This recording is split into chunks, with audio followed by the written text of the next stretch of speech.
So we are 1 month in with our Bengals. What are some things that we have learned about Bengal kittens and raising 2 littermate Bengals in 1 month? So if you missed my last video introducing Luke and Leia, go ahead and click here and you can see their cute little fur balls. This past month has been pretty eventful. David and I traveled for 2 weeks.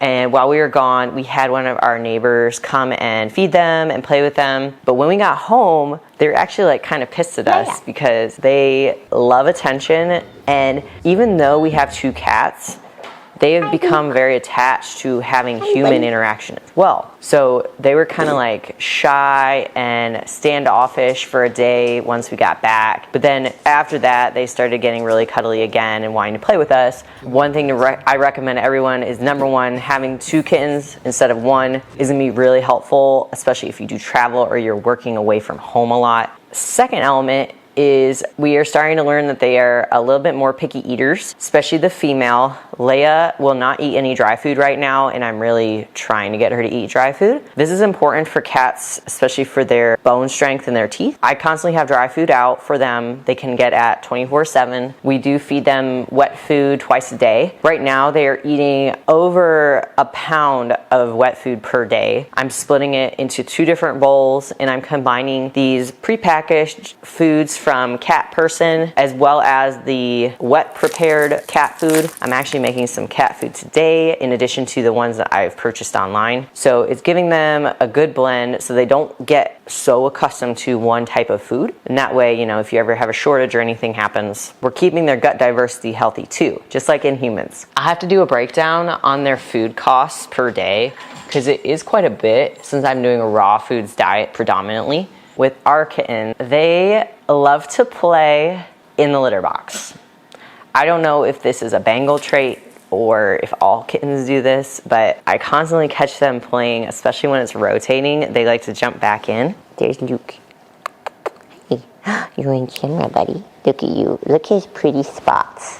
So Luke's coat, this is something also with Bengals, is their coat has developed quite a bit over a month versus when we got them.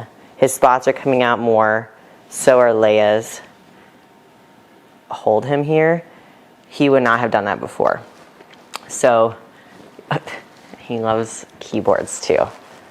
Their personalities are really starting to show, and it's funny because they have actually become the opposites.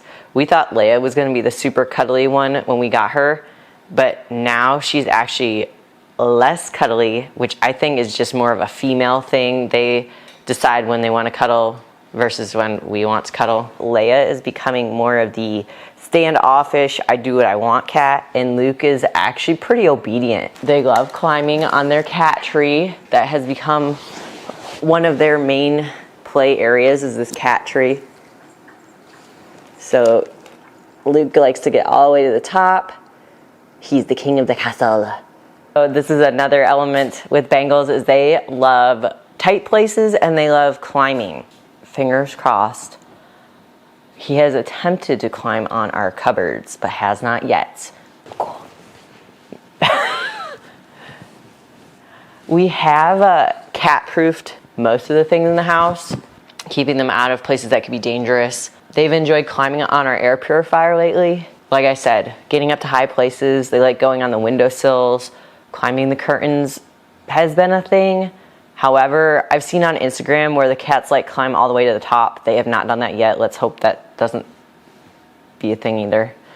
We are trying our best to keep some of our nice things nice, but when you have animals, what can you do? So they are basically like our children right now. David and I are definitely pampering them. For me, I really like the Bengals because they are so intelligent. They know when they've done something wrong or they're being mischievous. And they also know when we are going to give them attention. I have never had a cat as smart as these guys. Right, buddy? Talking about me, Mom. You're talking about me? Mm-hmm. They go poop a lot. A lot. I think it's because they're eating so much, but the litter robot will tell me on my phone when I need to turn over the litter or put more litter into it or empty the bottom, and it's literally like all the time. Like every 3 days. when it comes to Bengals, like I said, feeding them a lot, playing with them a lot, and giving them love. Sounds just like any type of pet, right? You want to give them attention, share them love, and they'll give you love back. Yes, you like my hair too, I know. I just washed it. So much for that.